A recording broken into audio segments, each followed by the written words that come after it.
എൻ്റെ എല്ലാ പ്രിയപ്പെട്ട കൂട്ടുകാർക്കും നമ്മുടെ പുതിയ വീഡിയോയിലേക്ക് സ്വാഗതം. ഇന്നത്തെ നമ്മുടെ വീഡിയോ തനി നാടൻ രീതിയിൽ നമ്മുടെ അമ്മമാരൊക്കെ നമുക്ക് ഉണ്ടാക്കി തന്നിരുന്ന അതേ സ്വാദിലും നല്ലൊരു മാങ്ങ ചമ്മന്തിയാണ്. ഈ ഒരു ചമ്മന്തിയുടെ സ്വാദ് അറിഞ്ഞ ആൾക്കാർ ആരും തന്നെ ഈ ഒരു നമ്മുടെ നാട്ടിൽ ഉണ്ടാവില്ല എന്ന് തന്നെ പറയാം. അത്രയും സ്വാദേറിയ നല്ല ചമ്മന്തിയാണ്. ഉണ്ടാക്കിയെടുക്കാൻ വളരെ എളുപ്പമാണ്. ഉച്ചയ്ക്കൊക്കെ ചോറിന് പ്രത്യേകിച്ച് കറികളൊന്നും ഇല്ലാത്ത സമയത്ത് ഇതുപോലൊരു ചമ്മന്തിയും കുറച്ച് തൈരും പപ്പടമൊക്കെ ഉണ്ടെങ്കിൽ വയറ് നിറയെ തന്നെ നമുക്ക് ചോറ് കഴിക്കാൻ പറ്റുന്നതുമാണ്. അപ്പോൾ ഈ ഒരു ചമ്മന്തി ഇന്ന് കഞ്ഞിക്കൊപ്പം കഴിക്കാൻ വേണ്ടിയിട്ടാണ് ഞാനിവിടെ തയ്യാറാക്കിയിട്ടുള്ളത്. നല്ല ചൂട് കഞ്ഞിയുടെ ഒപ്പം ഈ ചമ്മന്തി കൂട്ടി കഴിക്കാൻ നല്ല സ്വാദാണ് കേട്ടോ. അപ്പോൾ നമുക്ക് ഉടൻ തന്നെ നമ്മുടെ മാങ്ങ ചമ്മന്തി എങ്ങനെയാണ് തയ്യാറാക്കി എടുക്കുന്നതെന്ന് നോക്കാം. അപ്പോൾ ഇന്നത്തെ നമ്മുടെ റെസിപ്പി തനി നാടൻ മാങ്ങ ചമ്മന്തിയാണ്. ഇതിനായിട്ട് ഞാനിവിടെ ഒരു മാങ്ങ എടുത്തിട്ടുണ്ട്. നമുക്ക് ഇത്രയും മാങ്ങയുടെ ആവശ്യമൊന്നുമില്ല. ഇതിൽ നമുക്കൊരു 2-3 പീസുകൾ മാത്രം ആവശ്യമായിട്ടുള്ളൂ. അതിനുശേഷം നമുക്കിതിലേക്ക് അരമുറി നാളികേരവും ഒരു 5-6 വറ്റൽമുളകും, ചെറിയ മുളകായത് കൊണ്ടിട്ട് ഞാനൊരു 4 എണ്ണം എടുത്തിട്ടുണ്ട്.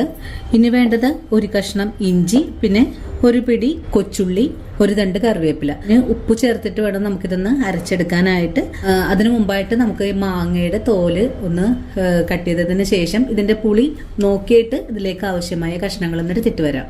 അപ്പോൾ നമ്മുടെ മാങ്ങയ്ക്ക് നല്ല പുളിപ്പുള്ളത് കൊണ്ട് ഞാനിവിടെ ഇതുപോലെ 4 കഷ്ണം ആണ് എടുത്തിട്ടുള്ളത്. ഇനി നമുക്കിതൊന്ന് അരച്ചെടുക്കണം. നിങ്ങൾക്ക് അരകല്ലൊക്കെ ഉണ്ടെങ്കിൽ അരകല്ലിൽ വെച്ച് അരച്ചെടുക്കുന്നതാണ് നല്ലത്. ഞാനിപ്പോൾ ഒരു മിക്സിയുടെ ജാറിലിട്ടാണ് ഒന്ന് കറക്കിയെടുക്കാനും പോകുന്നത്. ഇനി ഒരു മിക്സിയുടെ ജാർ എടുത്തിട്ട് നമുക്കിതിലേക്ക് ആദ്യമേ നമ്മൾ എടുത്തിട്ടുള്ള വറ്റൽമുളകും മാങ്ങ കഷ്ണങ്ങളും കൂടെ ഒന്ന് ചേർക്കാം. കൂടെ തന്നെ ഇഞ്ചി, ഇനി ആവശ്യത്തിനുള്ള ഉപ്പും കൂടി ചേർത്തിട്ട് ഒന്ന് ഒതുക്കിയെടുത്തിട്ട് വരാം. പൾസ് മോഡിലിട്ട് ഒന്ന് കറക്കിയെടുത്തപ്പോൾ ഈ ഒരു രീതിയിലാണ് നമുക്ക് ആദ്യം കിട്ടിയിട്ടുള്ളത്. ഇനി നമുക്കിതിലേക്ക് കൊച്ചുള്ളി ചേർക്കാം, പച്ചമുളക് ചേർക്കാം, കൂടെ തന്നെ കറിവേപ്പില കൂടെ നമുക്കിതിലേക്കൊന്ന് വെച്ചു കൊടുക്കാം. നമ്മുടെ വീട്ടിലുണ്ടായത് കൊണ്ടിട്ട് ഞാൻ തണ്ടും കൂടെ ചേർത്തിട്ടുണ്ട്. ഇനി വീണ്ടും ഇതും കൂടെ ഒന്ന് കറക്കിയെടുത്തിട്ട് വരാം.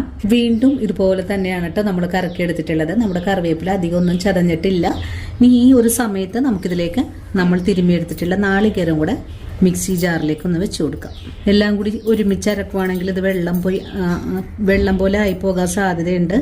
അതുകൊണ്ട് കുറേശ്ശെ ഓരോ കാര്യങ്ങളും പല സ്റ്റെപ്പുകളായിട്ടാണ് കറക്കിയെടുത്തിട്ടുള്ളത്. വീണ്ടും നമുക്കിതൊന്ന് കറക്കിയെടുത്തിട്ട് വരാം. അങ്ങനെ നമ്മുടെ ചമ്മന്തി ഇവിടെ ഇതുപോലെ ഒന്ന് കറക്കിയെടുത്തിട്ടുണ്ട്. ഇനി നമുക്കൊരു പാത്രത്തിലേക്ക് ഇട്ട് കൊടുത്തിട്ട് നന്നായിട്ടൊന്ന് മിക്സ് ചെയ്തെടുക്കണം. നമ്മൾ നാളികേരം തിരുമ്മി അതേ പ്ലേറ്റിലേക്കൊന്ന് ഇട്ട് കൊടുക്കുവാണ്. താഴെ ഭാഗം ഈ ഒരു രീതിയിലാണ് ആയിട്ടുള്ളത്. നമുക്കിതെല്ലാം ഒന്ന് അടിച്ചെടുക്കാം. അമ്മമാരൊക്കെ ചമ്മന്തി ഉണ്ടാക്കിയിടുന്ന സമയത്ത് അരകല്ലിൽ വെച്ചിട്ടാണ്. ആ അരകല്ലിലേക്ക് കുറച്ച് ചോറും കൂടി ഇട്ടിട്ട് ഒന്ന് അമ്മി വെച്ചിട്ട് അരച്ച് ഒന്നും കൂടെ ഒതുക്കിയൊക്കെ എടുക്കുമായിരുന്നു. ഇനി നമ്മുടെ കൈ ഉപയോഗിച്ച് ഇതൊന്ന് മിക്സ് ചെയ്ത് കൊടുക്കാം. ഇങ്ങനെ മിക്സ് ചെയ്തെടുക്കുന്ന സമയത്ത് നമുക്ക് ഇതിലേക്ക് ഒരു നുള്ള് പച്ച വെളിച്ചെണ്ണ കൂടെ ഒഴിച്ചു കൊടുക്കണം. ഇനി നമുക്ക് നമ്മുടെ കൈ ഉപയോഗിച്ച് ഒന്ന് ഉരുട്ടിയെടുക്കാം. അപ്പോൾ നമ്മുടെ മാങ്ങ ചമ്മന്തി ഇവിടെ റെഡിയാണ്. അപ്പോൾ ഇന്ന് നമ്മൾ തയ്യാറാക്കിയിട്ടുള്ളത് ഗോതമ്പ് കഞ്ഞിയാണ്. അപ്പോൾ ഇന്നത്തെ നമ്മുടെ വീഡിയോ ഇത്രയേ ഉള്ളൂ.